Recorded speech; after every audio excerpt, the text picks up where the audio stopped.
Hey, Mike here. I just wanted to let you know that you can listen to Dark Poutine early and ad-free on Amazon Music, included with Prime. You're about to listen to a historical episode of Dark Poutine. After episode 149, you will find Scott is no longer with the show. In an effort to maintain continuity and offer listeners as many episodes as possible, we are leaving the episodes in which he co-hosted intact. Thank you.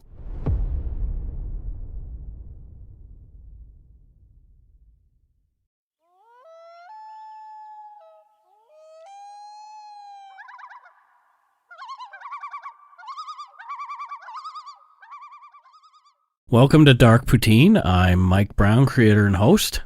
Back from Walkabout in Australia is my good friend and co-host, Scott Hemingway. Say hello, Scott. Yeah, good day, mate. Uh-oh. That's just going to be this for the whole podcast now. Yeah, I reckon. Oh. All right, that's the end of this episode. Oh, God. He's giggling. Like a schoolgirl. The views, information, and opinions expressed during the Dark Poutine podcast are solely those of the producer and do not necessarily represent those of Curious Cast, its affiliate Global News, nor their parent company, Chorus Entertainment. Dark Poutine is not for the faint of heart or squeamish. Listener discretion is strongly advised. We're not experts on any of the topics we present, nor are we journalists. We're just two ordinary Canadians chatting about crime and the dark side of history. Let's get to it. Put on your toque, grab yourself a double-double and an Nanaimo bar. Yes, you get dessert first. It's time to scarf down some dark poutine.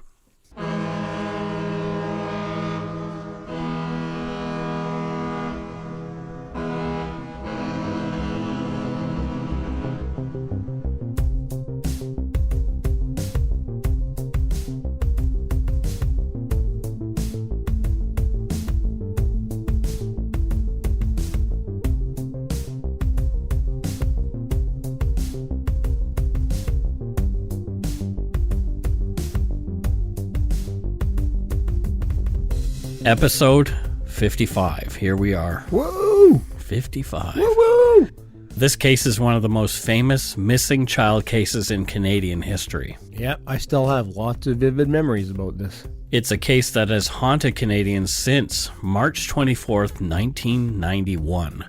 You've probably seen his face many times in missing photos, posters, online, or in television shows. Yep. One poster in particular has always stood out to me. On it is a photo of a cherubic 4-year-old boy with blonde hair and blue eyes wearing a blue coat with red trim. Mm-hmm. In his hands, he proudly holds freshly caught fish. Yep. The bold headline above him in all caps reads, "Missing." The look on his face is the epitome of innocence. At the bottom of the poster is the boy's name, Michael Dunahee. Yeah. And the caption reads, "Last seen March 24th, 1991, at Blanchard School Playground, Victoria, British Columbia." Yeah, that poster, much like what you said, it's stuck in my head the whole time. Like I'm looking at it now, but I remember it till this day. Yeah. This is Where is Michael Dunahee? Every parent's worst nightmare. We've talked about that before. Yep. Yeah, it's as I've talked about many a time, it's probably my biggest fear. Yeah, having one of your kids or both or go missing. Yeah. Anytime I let them go play outside in the playground alone, these things are always on the back of my mind. But yet I have to try to not make sure that I keep my kids in a bubble because of that fear. But yet it's there with me. It lingers all the time.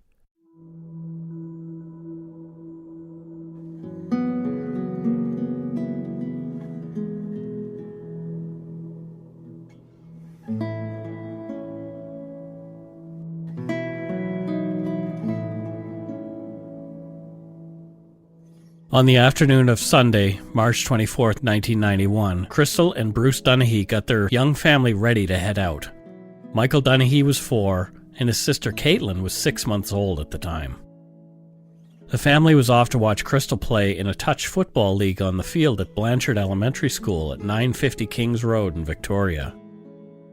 They piled into the car and headed off toward the field, picking up a teammate of Crystal's along the way. Michael was a playful and outgoing boy. He'd been playing with friends that morning and wanted to continue socializing. Michael knew that there was a playground nearby and would have friends to play with whose parents were also playing football on the adjacent field.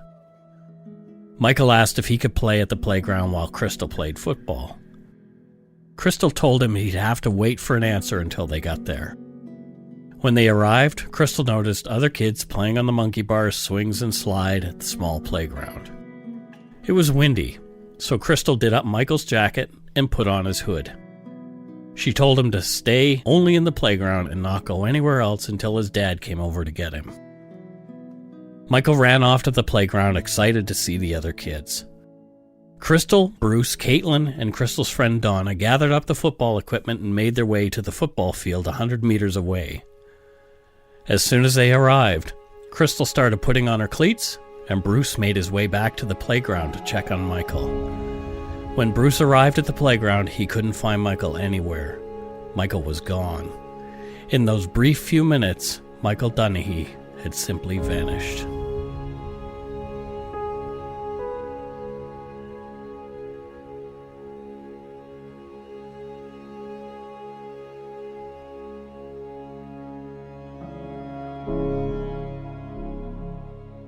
Yeah, I'm sitting here with my foot twitching from anxiety. Just as you're reading that, I am putting myself in those parents' shoes.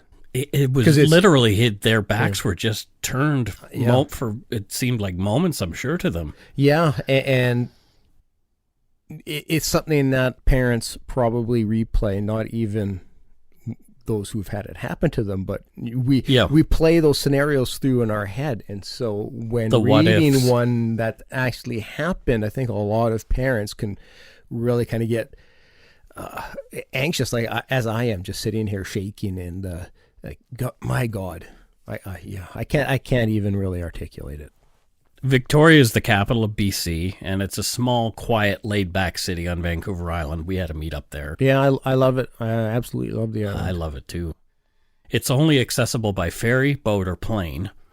A 4-year-old disappearing without a trace is a big deal to that community. It would be even today. Yep. Did Michael just wander off? Police and volunteers from all over Victoria started looking for Michael as soon as Bruce and Crystal raised the alarm. They just simply went to the community police station just at the southeast corner of the school grounds.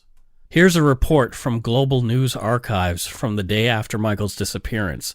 Note, it mistakenly says that Bruce was playing touch football, but we now know that it was Crystal, a detail that might have been missed in the panic early on to find Michael. The most distinguishing feature is his age. Michael Dunahee is only 4. He was wearing pants cut out of this material,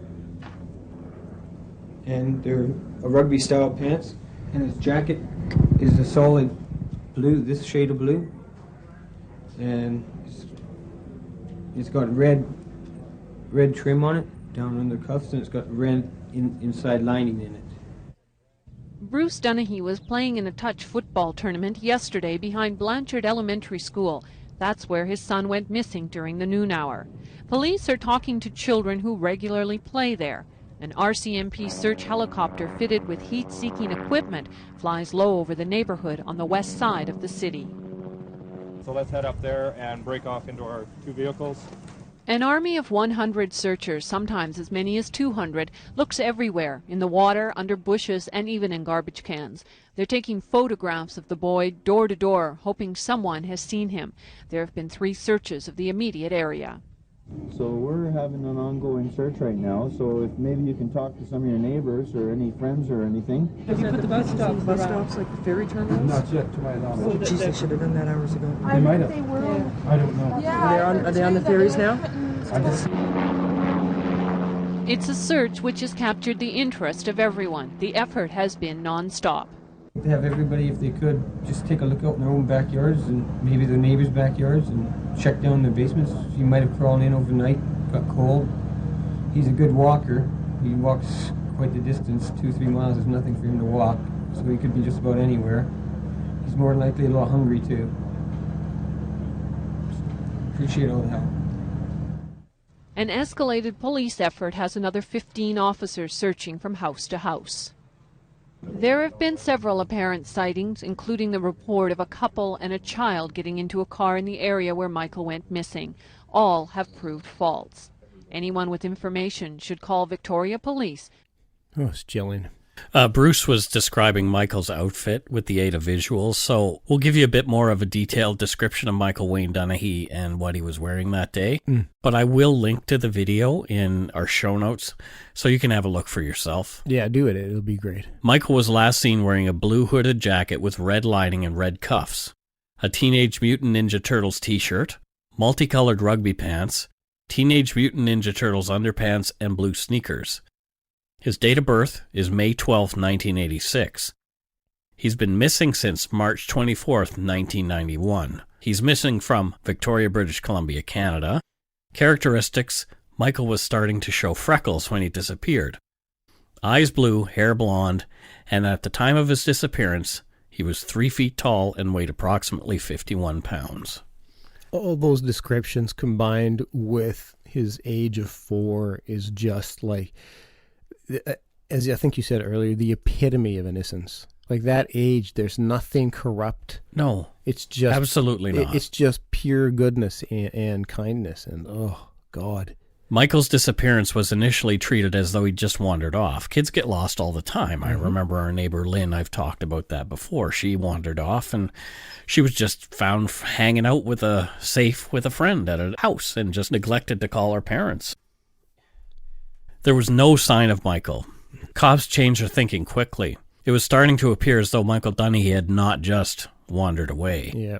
The thought was now abduction. Oh, jeez. The kids at the playground were of no real help. One 10-year-old girl who'd been playing hide-and-seek in the playground said she saw Michael get into a shiny brown van, but then her story didn't seem to make sense to investigators. I don't know, you have kids of that age? Yep. And, you know, maybe under the pressure of being questioned by police, they might get their facts wrong or get mixed up. It's difficult to say. I mean, eyewitness reports from adults are difficult to substantiate and often not accurate. Oh, absolutely. So Jim Clementi, the FBI profiler, says eyewitness accounts are usually the worst. Yeah. I've watched a lot of programs where they have tried to do examples on how easy it is for people to be inaccurate, and it's quite substantial. But yeah, so then you add to it like being 10, and it's very difficult to take any eyewitness reports from a 10-year-old and have absolute belief this is accurate. Yeah, for sure. Here's some more audio from the Global News Archives from day 2 of Michael being missing. 4-year-old Michael Dunahee was playing hide-and-seek just meters from his parents when he disappeared Sunday afternoon. He was last seen with 2 other children in a Blanchard Street playground on Victoria's west side. There was an immediate search of the area. By Sunday night, hundreds of volunteers were looking for the boy, but the search turned up little, and by Monday, a police helicopter with heat-seeking equipment was dispatched to check the local woods. Coast Guard officials used their resources, including Zodiacs, to comb a nearby waterway. The search was aborted last night with no trace, and police say they now think Michael was abducted from the schoolyard where he was playing. The investigation has taken a turn. Because of the swiftness in which young Michael disappeared from the playground, the immediate search that was launched that failed to turn up anything, and then the comprehensive search that was launched by the rescue organization, we're quite satisfied at this point in time that young Michael has been abducted. Victoria authorities are looking for a shiny brown van that witnesses say the child was near just before he went missing, and Michael's parents and the police are making a public plea for help. Any person or persons that may well be involved in this, to think of what they're putting the parents through by taking young Michael in this fashion, and I would appeal to them that if they can, to certainly let young Michael go, and to contact the police or somebody to convey where we might find young Michael. Anyone with any information about the missing 4-year-old is asked to contact the Victoria Police.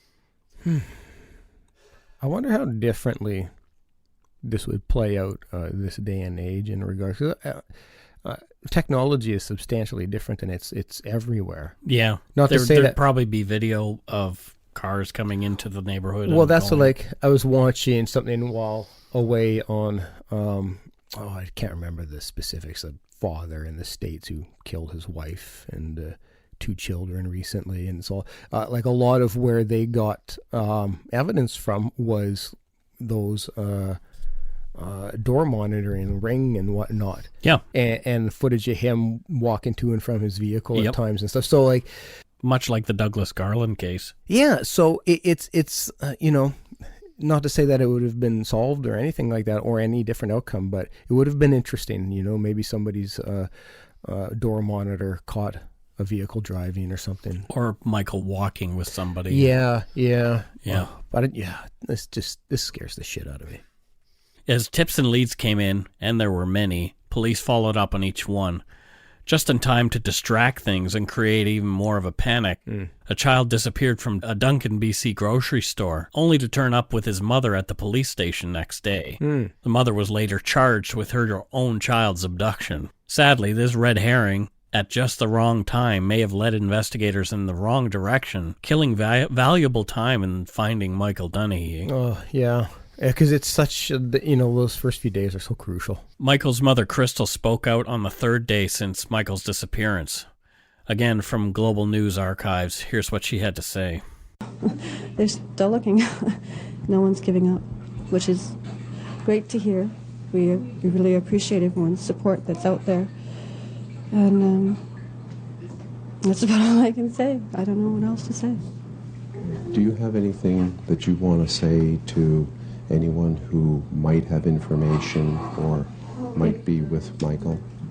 If they have any information on Michael's whereabouts, or if Michael is even watching, he must be aware that his parents love him very much, and we just would like to have him home. Do you want to say anything directly to Michael if he is watching? Michael, we love you. Do what you can to make it known that you don't want to stay there. You want to come home. Your family's here waiting for you. And anything to say to someone who might have Michael? Please take care of him. Send him home. He's a loved boy. We just want him home. I don't know what else to say. Yeah. Incredibly well composed. Yeah. Michael clearly comes from a hardworking, loving, honest, and stable middle-class family. Mm-hmm. Bruce and Crystal had been happily married since October 8th, 1983 at that time. And there was no family-motivated abduction. Mm-hmm. It had to be the most feared and hardest to solve of all abductions, non-family or stranger abduction. Yeah. Stranger abduction is a rare thing, especially in a safe city like Victoria. It was unheard of there in 1991. In 2013, according to missingkids.ca, across Canada, there were 33 reports made of stranger abductions in 2013. Stranger abductions included abductions made by strangers, relatives, and close friends. More female children, 19, than male children, 14, were reported missing. So 33 across Canada in 2013, and it probably trends, a few up and down from there. But 33 doesn't seem like a whole hell of a lot, but to those 33 parents, from what I've read, stranger abduction is that rare everywhere. Yeah, really? All the statistics that I read, yeah. We kind of have the same, a tenth of their population. Interestingly, yep. It's a similar number in the U.S. Oh, that's very interesting. Mm-hmm. Not at all what I was thinking, but that doesn't lessen the absolute terror. Oh, the terror of having your child go missing, Jesus. For sure.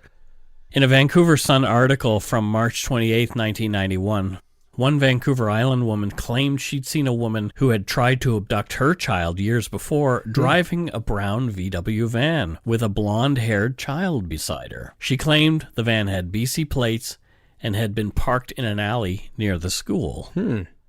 Other than this article, this was the only mention of a VW modeled van or the fact that a woman was driving. Yeah. We're unsure this is a real, actual lead or not, but it was just something I read in the paper. And you're going to get so many reports that are inaccurate, going to lead nowhere. So, I mean, it's got to be tough from the police side of things as to what to put their most attention into. Yeah, we noticed that in the Nicole Morin case when we covered that one as well. Yes. It was just girl walks out the door, missing. Yeah. And that was it. Yeah. You know? Yep. Poof. A team of 16 investigators were looking into every tip. On the 30th of March, the Vancouver Sun printed an article stating that $25,000 was being offered to have Michael Dunahee return safely. One anonymous woman donated $10,000 to the fund herself. Oh, wow. This article also was accompanied by a sketch of a man who'd been seen in the area. The police wanted to speak to him as a person of interest. From the article, police described the man as Caucasian male in his late 30s or early 40s who is almost bald. His short grayish hair is receding, very thin on top, and is combed to one side. He was described as having a large nose and prominent ears. He was wearing a gray rugby pants and a blue jacket with white stripes across the front. Police believe the man is between 163 and 170 centimeters tall. That's 5'4" to 5'7". He has a chubby build, weighing 68 kilograms, 150 pounds or more. And we're looking at the sketch of the guy right now. You know who that sketch looks like to me? Let's not say. Well, no, it's a famous. It's Son of Sam. He does kind of look like Son of Sam. Yeah, he does. A little bit. I wasn't going to name, like, that looks like Brian, who we hang out. Yeah, that would be bad. At that point, cops had their hands full with 950 tips, including 200 of just brown vans to look into alone. Yeah, exactly.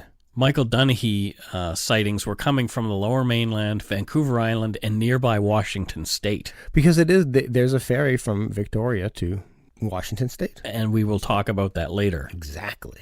By April 1st, less emphasis was being given to the brown van theory. A couple of sightings had been cleared up, turning out to be other children entirely. Police began to focus on finding anyone in the area who may have witnessed what happened on March 24th. The witness suspect in the sketch was still someone cops wanted to talk to desperately. More of a description of the man came out. Apparently he was very muscular and out of place in the neighborhood. His muscles bulged out of his rugby pants. Okay. And his jacket was medium blue with a single white stripe. Okay. Police had hypnotized a woman to get a license plate for a vehicle she'd seen in the area. Oh, don't get me started. Yep. There's going to be more of that. Oh, great. The reward grew to $40,000. Police were still optimistic that they would solve Michael's disappearance.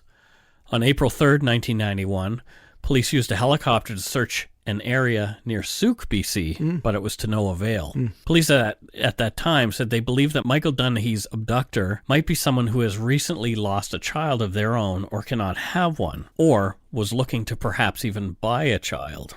Yeah, I remember that was a pretty heavy belief at the time, more so than we hear about now. At that time, there was a lot of belief in being abducted to be a part of a family. Yeah, they didn't think that Michael was a target. They really believed that he was a crime of opportunity. Yeah. On April 5th, 1991, Michael Dunahee's story appeared on America's Most Wanted for the first time. I watched it. For those of you who don't remember the show, America's Most Wanted was hosted by John Walsh, father of Adam Walsh, abducted from a Florida mall in the 80s and later murdered. John Walsh has made a career of helping solve unsolved cases and, for obvious reason, has a soft spot for child abductions. Well, and these two cases are always kind of paralleled in some ways for me in the sense of both children taken from a very public area. Yeah. Because you envision that's not going to be where it happens. It shouldn't be easy. Yeah, but yet, one was taken, I believe Adam Walsh was taken in a Sears, I believe it was. Yeah, like a mall. Yeah, his mom was going to continue shopping, and he's like, I just want to go play the video game system over here. But a public area, same with Michael Dunahee, a very public park with people all over the place. The show brought thousands of tips from across North America. Michael's face was printed on cards and distributed to truck stops and bus depots all across the U.S. and Canada. His face was also printed on milk cartons, as was widespread practice at the time. Yeah, I don't remember those, but... I don't know if we ever had them in Canada, to tell you the truth, because I don't recall it. I really think it was an American, U.S. Thing, because we'd see it in the media here. We'd always see like that, you'll end up on the back of a milk carton kind of expression, but I don't remember ever seeing one. On April 8th, 1991, a New Jersey detective, having seen America's Most Wanted, called in to say he'd believed he'd seen Michael Dunahee at a convenience store in his state. Eesh. Cops began looking into the veracity of that tip as it had come from a police officer. Yeah. On April 10th, 1991, police began to focus more on the people at the football field that day and what they might have seen, re-interviewing everyone. Yeah. The Dunahees were blown away with the response Michael's case had gotten. Cards and letters of support were pouring in. New Jersey police were still investigating the possible sighting there. Like, that's about as far. New Jersey is like the exact opposite side of the continent. It's pretty far away. Yeah. I've been there, and it's... It is drivable, though, in a week and a bit. Oh, not for me, but... It definitely is. But no, it definitely is without a doubt. The Dunahees, their family and friends, kept their own command center to find Michael and keep the search active. Mm-hmm. As they searched, the reward for Michael's return grew to $80,000 by mid-April, not a month after his disappearance. Yeah. In the Vancouver Sun, another article, Bruce Dunahee gave more insight into Michael's personality. From the article, Michael may be dressed differently now, says his father, but he's got some characteristics that won't change quickly. He often rubs both his ears at the same time. And he likes to squat on his haunches, his forearms resting on his knees. And he's stubborn, says Dunahee. Good boy. Yeah. Things have got to be just so, especially with eating. The ketchup has to be in the right place on his plate. He loves his cartoons, DuckTales, Chip and Dale, and Disney cartoons. One of the posters, this one that we mentioned earlier, shows Michael holding a brace of trout. His grandfather took the picture when the two of them were camping at Lake Cowichan last year. The Dunahees loved to fish, and Michael was no exception. My dad rows the boat and my son catches the fish, says Bruce Dunahee, smiling for a moment, almost as if he expects to go fishing tomorrow. He is so patient in a boat, said the elder Dunahee. He's not like a fidgety kid. He'd sit in the boat with me for hours. Oh, this just makes this even more difficult. The Dunahees were not ready to give up, obviously, and employed others to stay vigilant in the search for their beautiful little boy. Yeah, for sure. My God. If you're looking for a smoking gun, I can absolutely guarantee you will not find it. In October 2001, a series of letters filled with a deadly powder called anthrax were dropped into the U.S. mail system. What started as an unprecedented case turned into an unsettling mystery. Who sent these deadly letters, and why? From Campside Media and Sony Music Entertainment, I'm Josh Dean, and this is Cover Up Season 4, The Anthrax Threat, available now.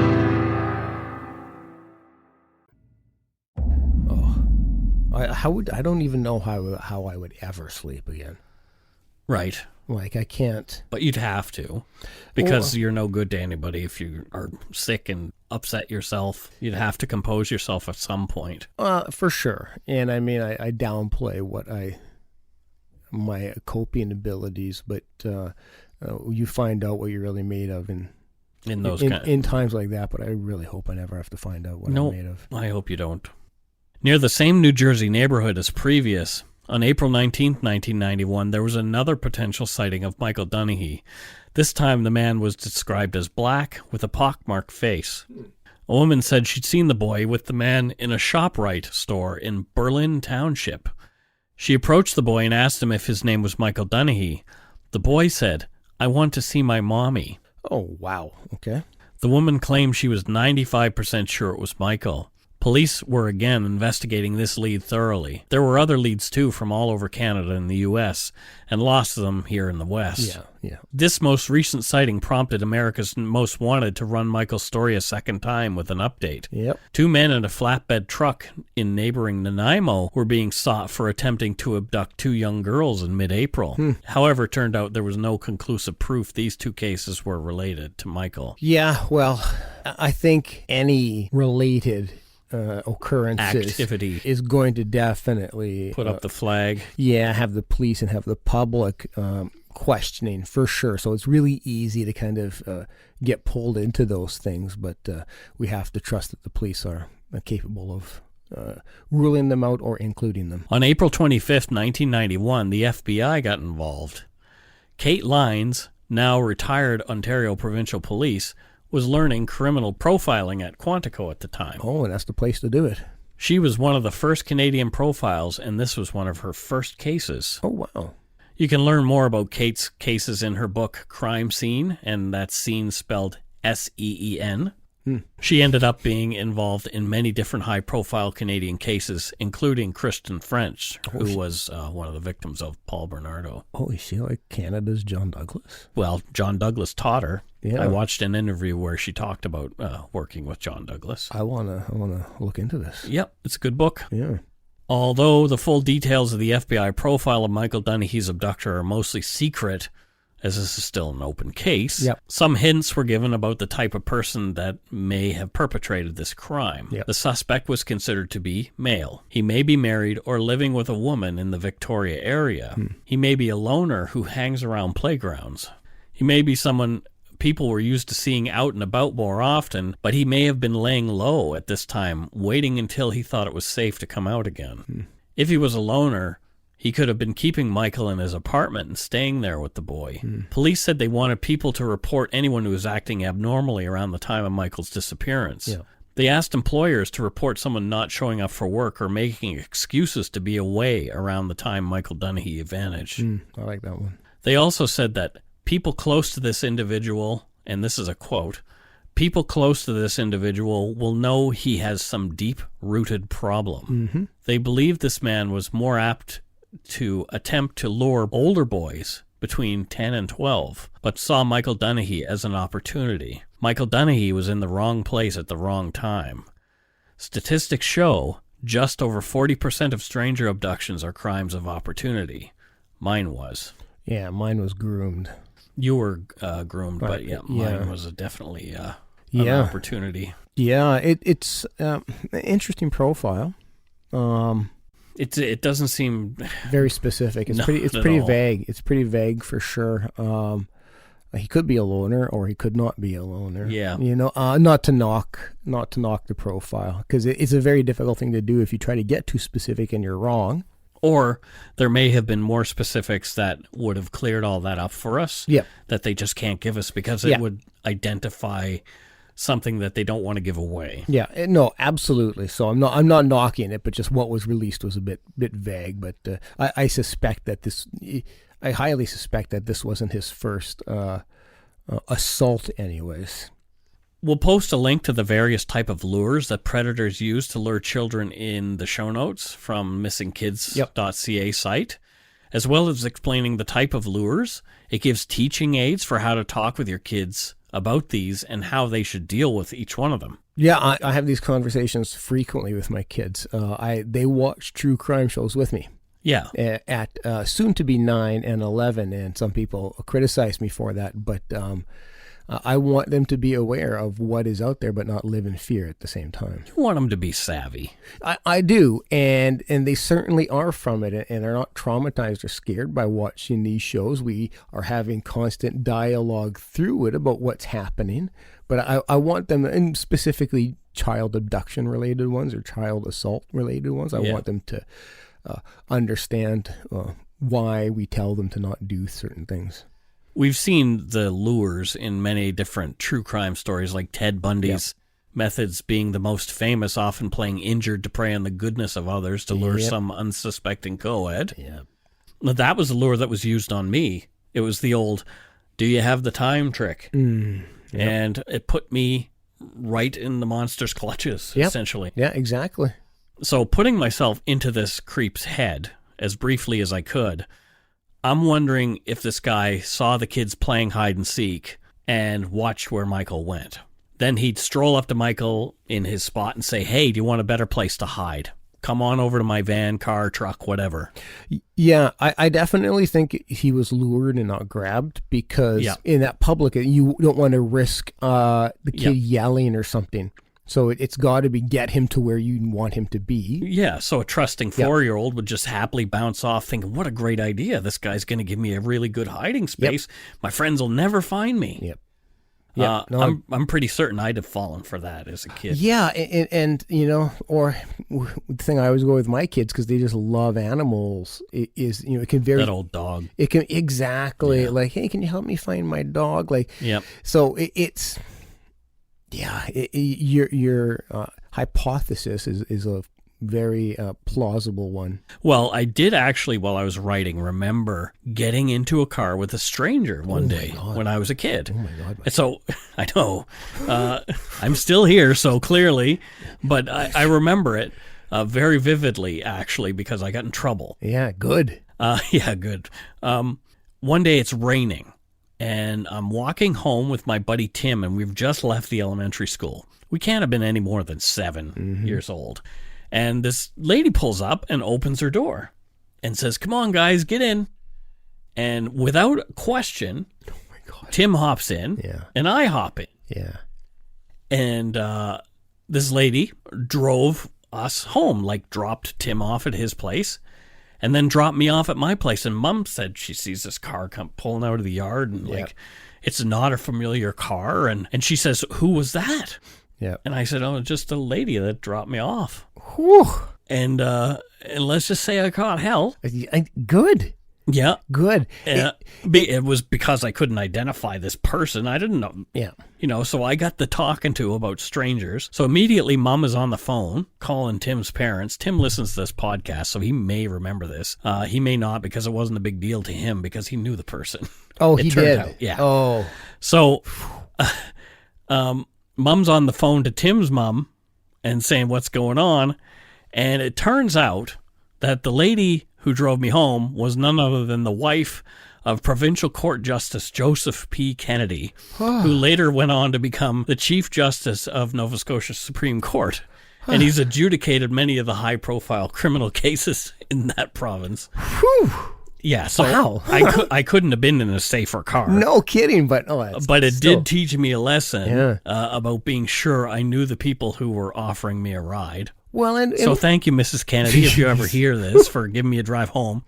But I did get in shit that day because I didn't know who you were at the time. As you should have. Yeah. You know, and I mean, we're up there in age, so you know we're talking about probably the 70s. Absolutely. And so, not to say that it was okay, but there wasn't as great an awareness at all. I hitchhiked in the 80s. Yeah, exactly. But I also get very pissed off when I hear people talk about like, oh, wasn't like this in the old days and now kids are terrified and it wasn't like this in the old. Oh, sure it was. I was molested in the old days. So was I. So it's like, no, it's not. There were no glorious old days when nobody was being abused. Just nobody was talking about it. Exactly.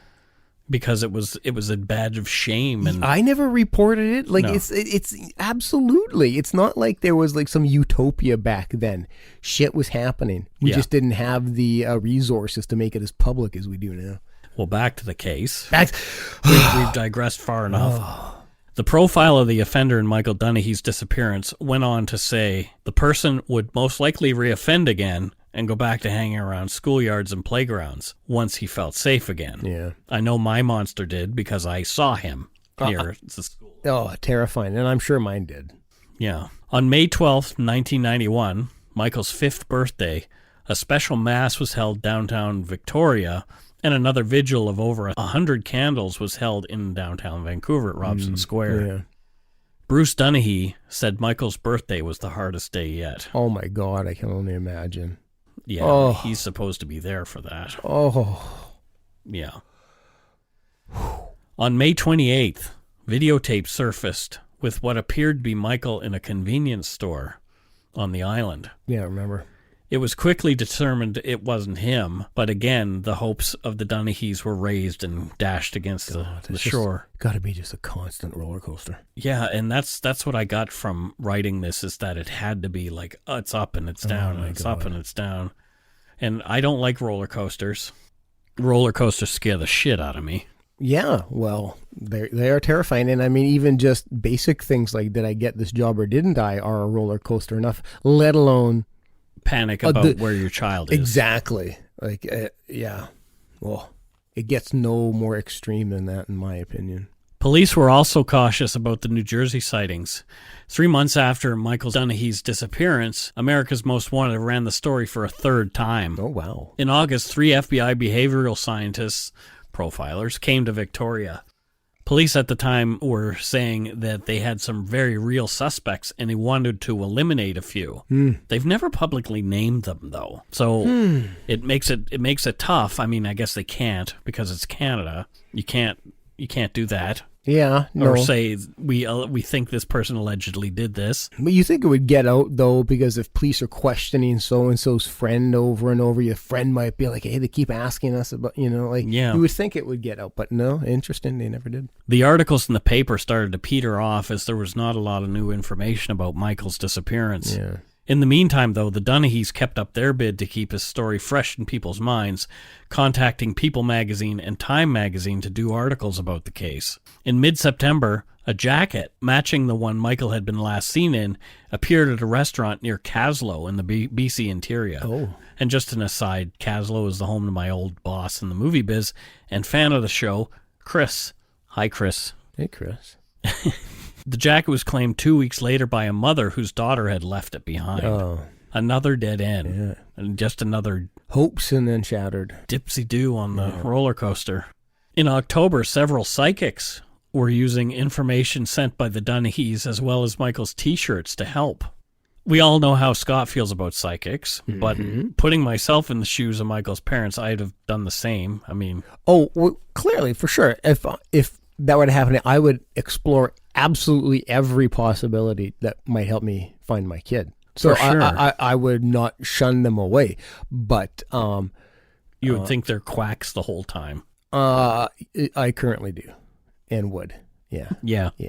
Poppycock. The tips continued to roll in as 1991 came to a close, with no sign of the young boy anywhere.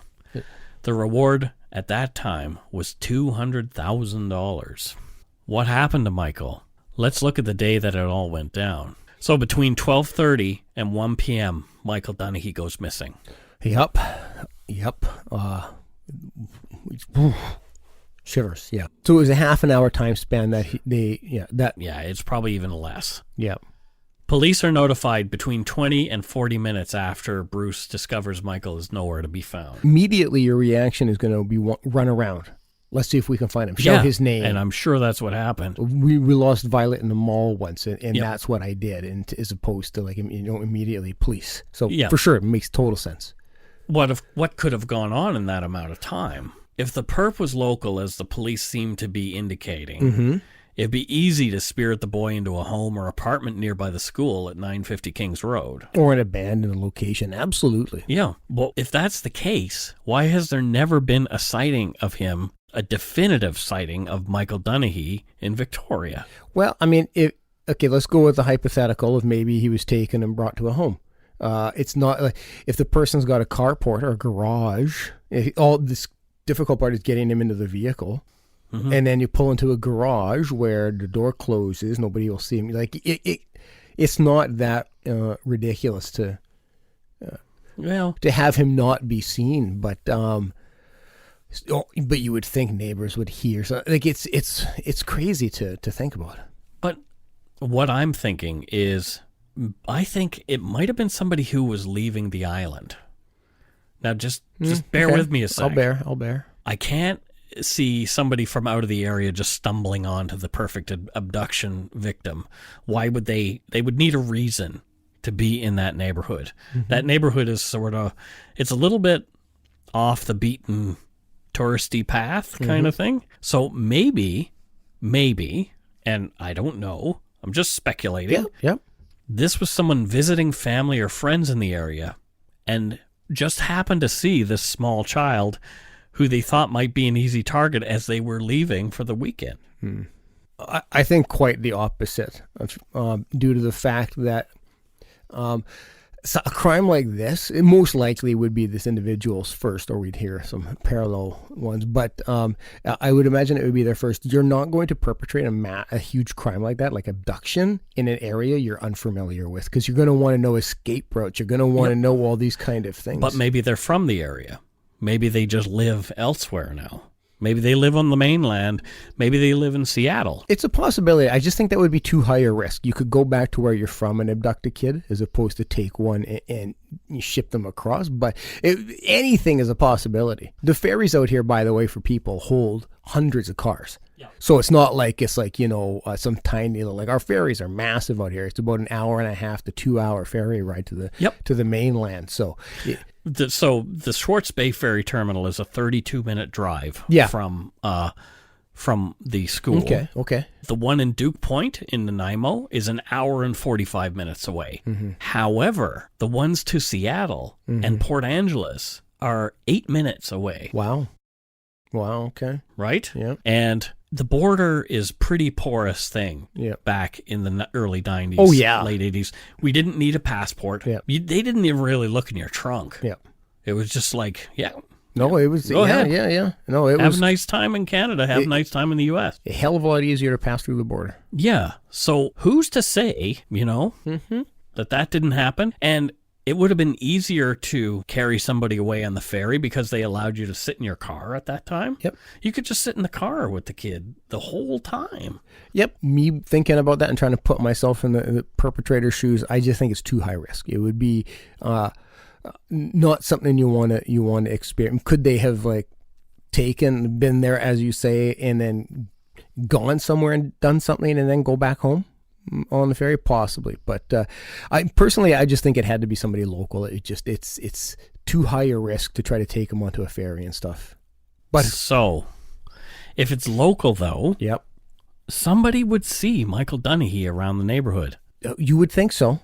But a vast majority of abductions are done locally, and that's the case. Yeah, I mean, there's those ones where, people have kept somebody in a house for years and years and years. Yep, exactly. That kind of stuff, the stuff that happened in Ohio to those girls in Ohio. Yes. What a horrific thing that was. Maybe he's a trusted traveler. Maybe it's a trucker. That's a distinct possibility for sure. But if you think about the neighborhood too, now come to think of it, a big truck going by. A big truck would have stuck out like a sore thumb in that neighborhood. Yeah, that's true. So unless it was parked a block or so away. Yeah. I don't know. Like what I'm trying to wrap my little pea brain around is the profilers aren't typically wrong. No. They give the sense that Michael is still around. Yeah, I always got that feeling that was something that... And his family thoroughly believes that as well. Oh, really? Yeah. Crystal and Bruce, and now Caitlin Dunahee, have done an amazing job of keeping Michael's case alive. Every few years, they'll release an age-progressed photo of Michael. Yep. You'll see those on the website, michaeldunahee.ca.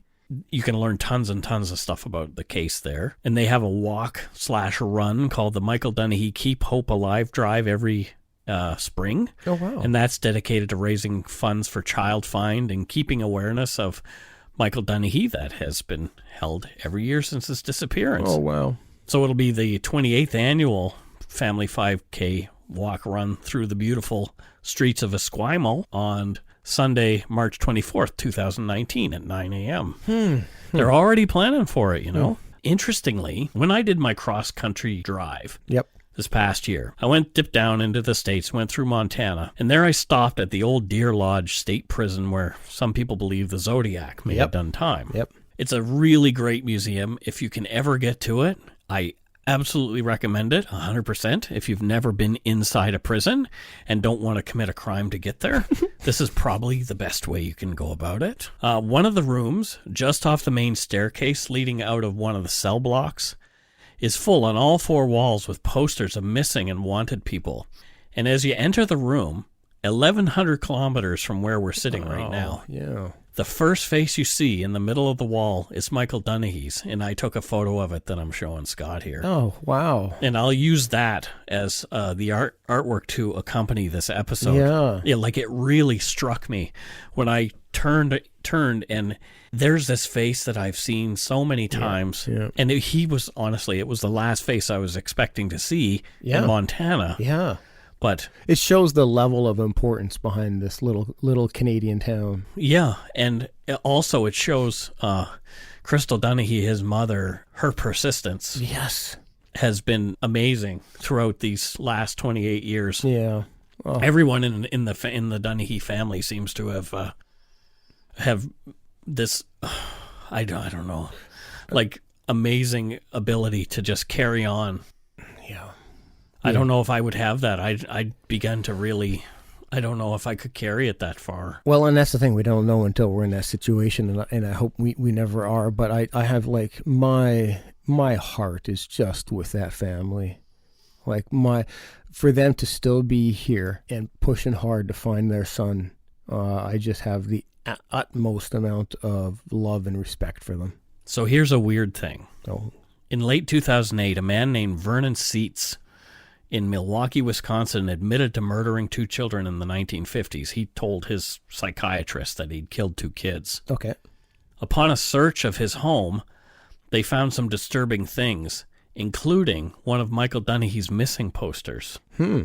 He'd apparently been obsessed with the abduction and murder of Jacob Wetterling in 1989. And here's a list of what investigators found according to a blog I found, but I was unable to corroborate this elsewhere, but we'll go ahead. There's some weird stuff here. Children's shoes. 1 shoe was 2.5. 1 shoe was 3.5. Both contained DNA. They were sent for testing.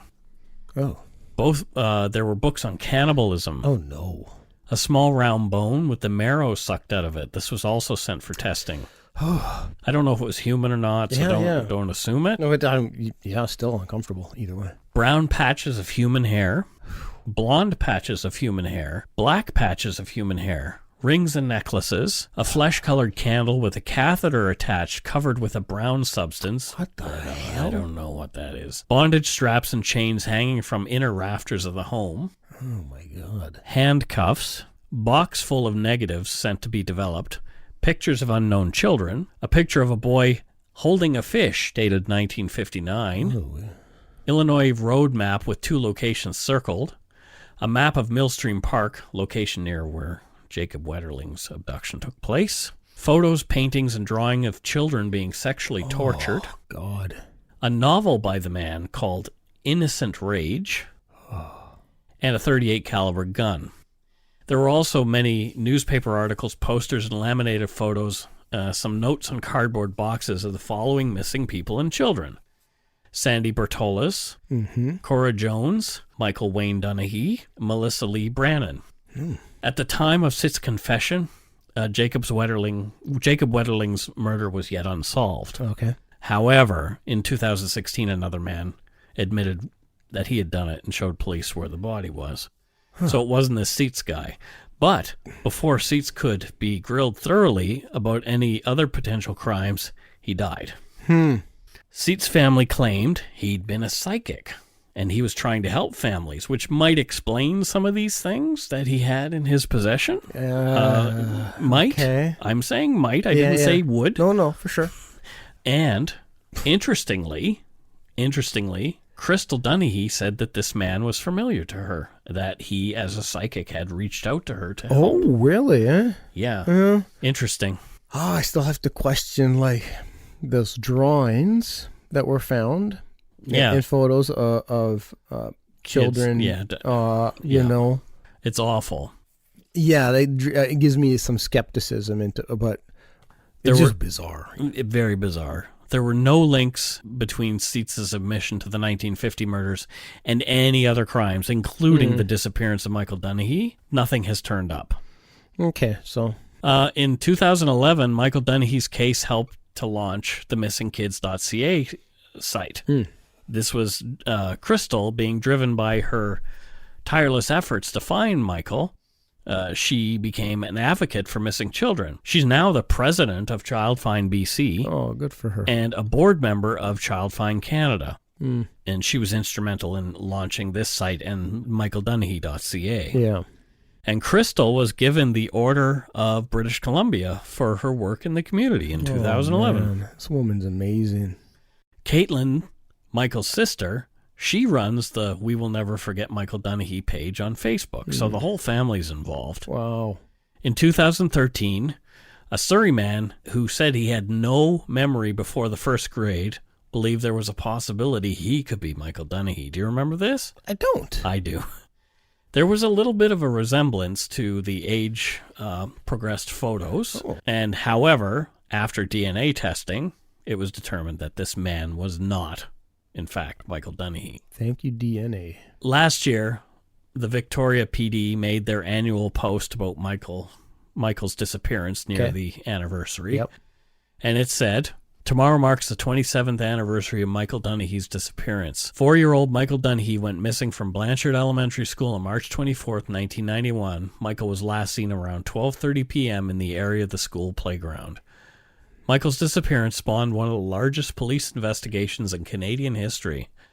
To this day, we continue to receive tips, and investigators assigned to the file believe that the one tip we need to solve Michael's disappearance is still out there. Officers remain committed to this investigation and continue to investigate Michael's disappearance. If anyone has information about Michael Dunahee's disappearance, they can contact Vic PD's dedicated tip line at 250-995-7444, or to remain anonymous, Crime Stoppers at 1-800-222-TIPS or 8477. I would love for the safe return of Michael Dunahee, above all. Yes. In a CBC interview in 2013, Crystal Dunahee said, "In a mother's heart, I still believe he's out there somewhere," and we hope so too. Absolutely.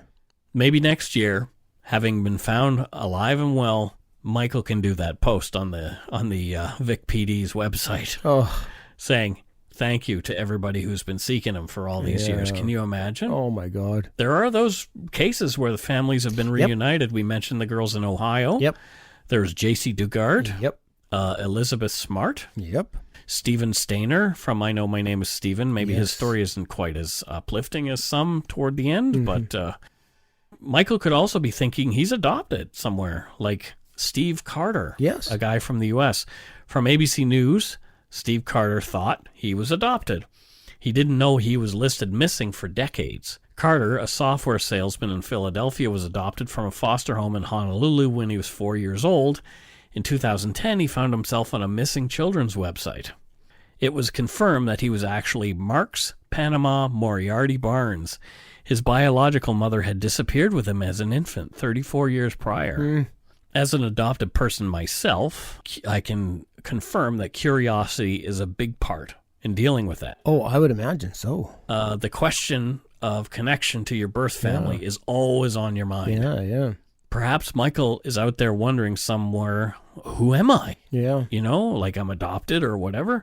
DNA is a way you can learn more. Yep. Perhaps in an effort to discover his own roots, Michael, now 32, has done something like 23andMe or MyHeritage or one of those sites. Yeah, as soon as we started this, it was one of the first thoughts I had is that would be something incredible. Imagine the joy of the Dunahee family, you know, Caitlin or Crystal putting their DNA up on one of these sites and saying, "Here's your son." Yeah. You know, like, boom, it's that fast. I'm sure the smart folks at Victoria PD are all over that already, but I can't imagine the joy that they would find. Yeah. Well, I mean, again, look at the Zodiac, not the Zodiac, look at the Ears On. Like, yeah, I mean, that's never thought that would be caught. He would be caught or solved. Yep. And boom, it was because of that technology. And it would be great to see some more positive come from this readily available technology now. If you want to learn more about the Michael Dunahee case, go to michaeldunahee.ca. Or if you want to learn more about what to teach your kids and what to do if parents have thought one of them goes missing, The site crystalassistedwithmissingkids.ca is a wonderful resource. Yeah. We'll post links to all of those in the show notes. It's a fantastic resource. I recommend every parent and just every adult go and check it out. So that's it for this week's episode. Welcome back, Scott. Yeah, I'm glad we started with something light. It's welcome back, Scott. Yeah, that was not light by any means. No, but this is it's a pretty monumental and important case in Western Canadian history, if not Canadian. Well, we are going to try and take on some more of the monumental cases in Canadian history as things go on. There's going to be a few that people have been screaming for us to do that we're probably going to continue to avoid. But then there are other ones that now I'm willing to do. Yeah. So I've been doing a lot of reading and research, so we have some biggies coming up. But I think when we first started, we talked about that a lot, and those big cases get enough coverage.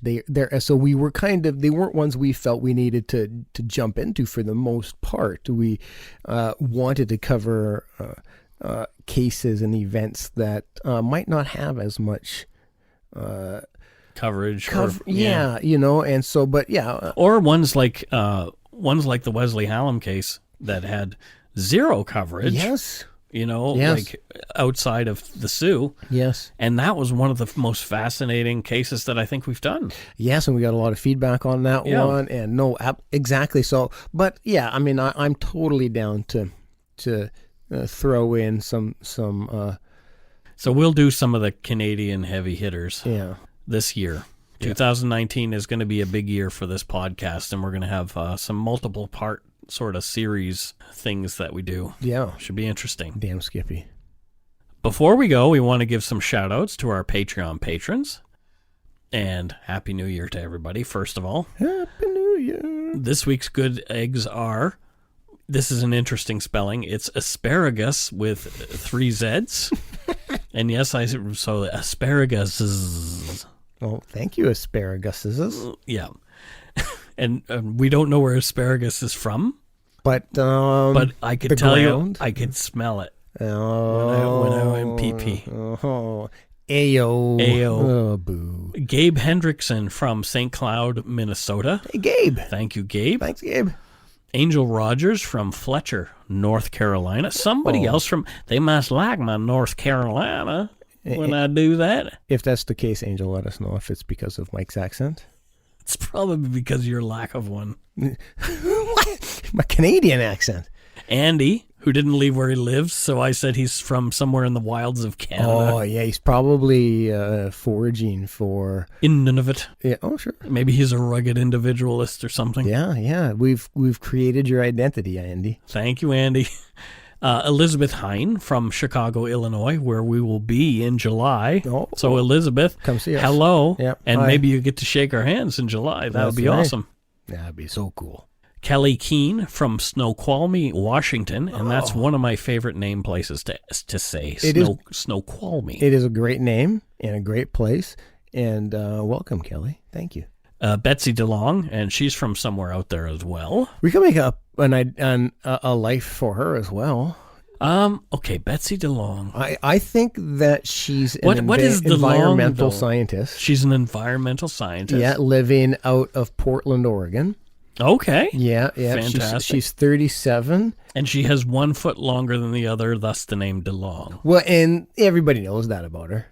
Right. I mean, that's a gimme. That's a gimme. She loves bubblegum. Yeah. So, Betsy, if that's really the case, great. If it's not, we hope we didn't offend you at all. I'm pretty much a profiler. Katie Moore from Calgary, Alberta. Hey, Katie. Diana Staresnik Dean from Ottawa, Kansas. Oh, that threw a curveball my way. Ottawa, Kansas. Diana, why are you confusing me like that? Nancy Eves. No address given. So we have to do it for Nancy. Yeah, no, totally. So Nancy Eves, her job is she actually cleans out eaves. I wish she'd come do ours because when it rains, we can't do the podcast. Yeah. And it is completely coincidental that that's her career because she got married into that name. Oh. And her job was cleaning out eaves. What was her name prior? Shuswap. Nancy Shuswap Eves. Yep. Yeah, but this is married, and she's actually 6'7" too. Wow, which really helped in her career choice. Nancy. Yeah. Oh, I get you. Because then she just has to reach up and scoop. Well, doesn't have to climb as high. It's much better for safety. Yeah, I'm little. Center of gravity. You and I would both probably die on a roof somewhere. I'd probably blow away. I'd be one of the leaves. Well, at least I wouldn't blow away. I know I wouldn't. Well, then you. But there'd be a sliding and a big splat when I hit the ground. So I hope we're accurate with this, Nancy. I'm fairly certain we're not. Oh, I think I nailed it. Kristen Clark from Clinton, Illinois. Illinois. I don't know how close Clinton is to Chicago. I don't know either. However, Kristen, we will be in Chicago in July. Just saying, Kristen. Just saying. Paige D. from London, Ontario. Oh, Paige. Also, Harry Sims demanded a thank you from Scott as well. Yeah, Harry. He's very active in the Yumber Yard. He's a good and guy. I'm enjoying his posts. So, hey, Harry, I big thank you to you.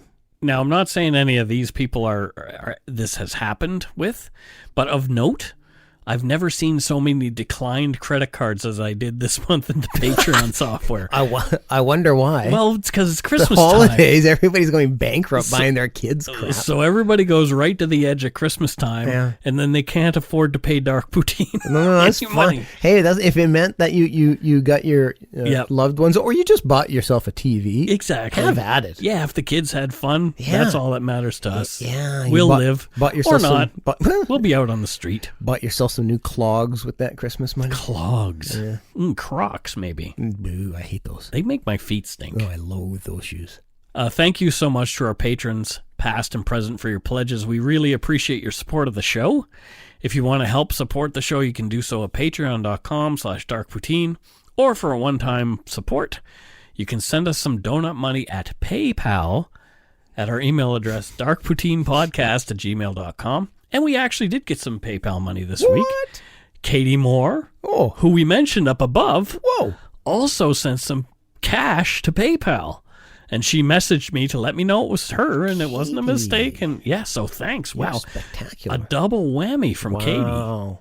Betty Ruth Brown, no relation to me. She sent us some dough, as did Stacy White. Thank you so much. Oh, Betty and Stacy, thank you guys. Well, that's it.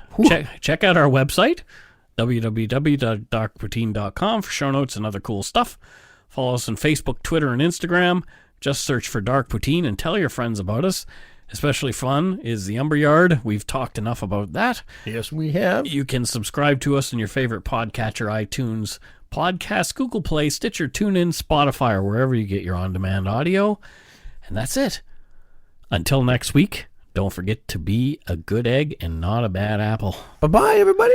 A good bye, and Happy New Year. Toodaloo.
Hi, it's Shauna, and I might be a bad parent because my kids think French fries are vegetables. Hey, it's Ryan, and I might be a bad parent because I went out for wings when my wife was in the hospital after giving birth. Johnny here. I might be a bad parent because in my house, the tooth fairy gives pocket change. But we're not alone. Len emailed us and said his 6-year-old daughter's Tarzan moment going from love seat to lazy boy by curtains made him more proud than any dance recital. And Andy left his 2-year-old at the rink. All right, guys, I'm sure we're not alone. Like Andy's kid.